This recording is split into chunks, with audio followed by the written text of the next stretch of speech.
मानिए आप लोग तो इतना कर ही लिए हैं कि इतना तो हम लोग कर ही रहे हैं, और जो बाकी भी कुछ भी होगा आपको आगे भी तो तेजस्वी जी पूरा काम को करते रहेंगे और करवाते रहेंगे, कोई दिक्कत उक्कत नहीं आएगी। इसलिए बहुत लोग आपस में फिर झंझट कराना चाहे, मत किसी के बात में झंझट करिएगा, आपस में एकजुटता रखना चाहे, सबको मिल करके एक साथ से काम करना है और कहीं कोई किसी तरह का आपस में विवाद नहीं करना है। सब तरह का काम करते हैं, हर तरह के चीजों के इलाज का भी प्रबंध करते हैं, तो कोई चीज हम लोग छोड़ते तो है नहीं, तो हर तरह से सारा काम किया जाता है।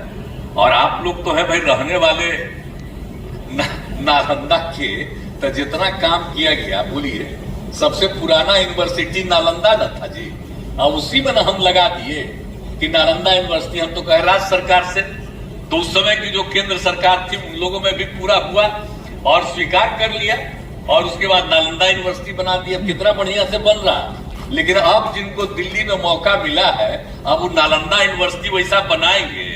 हम तो सब दिन कहते रहते हैं कि भाई इसका मतलब क्या था।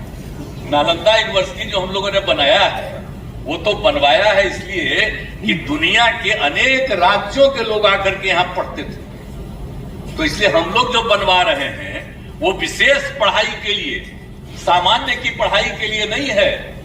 और उससे जुड़े हुए जितना अगल बगल के जितने गांव हैं, और वहां पर भी लोगों की सुविधा के लिए हम लोग व्यवस्था करने का है। तो लेकिन हमारा तो सब चल रहा था। अब आजकल अब क्या हम करेंगे, जब तक रहेंगे तब तक तो नहीं उम्मीद है, लेकिन जब इनसे मुक्ति मिलेगी तो नालंदा यूनिवर्सिटी भी खूब बढ़िया बनेगा, वैसा ही जैसा हम चाहते हैं। अब जिस तरह से आज इसका निर्माण हो गया, और बाकी जो हमारे इसके लिए जो प्रत्यय अमृत जी हैं, उन्होंने शुरू में ही बहुत सारी बातों की जानकारी दे दी, और फिर माननीय उप मुख्यमंत्री श्री तेजस्वी प्रसाद यादव जी ने भी सब बातों को बता दिया कि कितना काम किया गया है और कितना काम किया जा रहा है। तो इन सब चीजों की जानकारी आपको दिया, और हमारे मन में तो एक बात थी कि आखिरकार क्या हम लोग कराएं। अब आपको तो मालूम है कि कितना काम करवा चुके हैं, तो सब जगह काम करवाए, और नालंदा में देश पूरे बिहार में करवाए, और नालंदा में भी अलग अलग जगहों पर बहुत सारा काम करवा दिए। तो एक हो गया कि भाई यहां पर भी होना चाहिए, तो इसीलिए यहां पर जो हो गया, यानी रहुई प्रखंड में, तो यहां पर जब हो गया, कैसा सुंदर जगह है, जरा सोचिए किस जगह पर ये जमीन लेकर के किया जा रहा है। अब देख लिए कैसे रोड हो रहा है, और मुख्य रूप से जो सड़क था वो कैसा बन रहा है, 4 लेन। आप देख रहे हैं ना कि कैसा सड़क है, इसके बगल से जा रहा।